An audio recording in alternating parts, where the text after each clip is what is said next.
Last week, the IFA group in the Parliament visited the Basque Country. We went there to look at the economy, how they'd succeeded in turning the economy around, and what a key role cooperatives played in that and in creating jobs.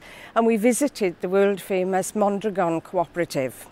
Today is Employee Ownership Day. That doesn't mean owning employees, it means employees owning their companies.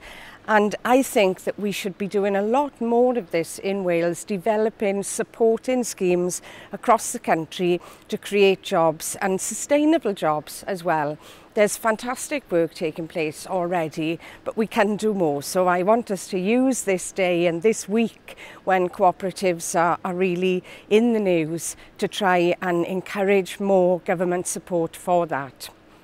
But we've been discussing again here in Strasbourg the EU budget.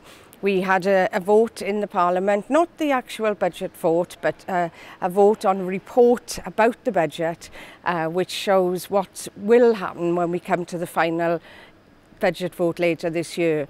And what happened was that all of the big groups, the three big groups, voted in favour of the budget settlement. I voted against, as I have right from the very start, because this is an austerity budget, massive cuts in public spending. And even though we'll be better off with the structural funds in Wales than we thought, we still will lose money for research, for young people, and for the kind of support that we get to help our communities. So I will be voting against the budget for those reasons.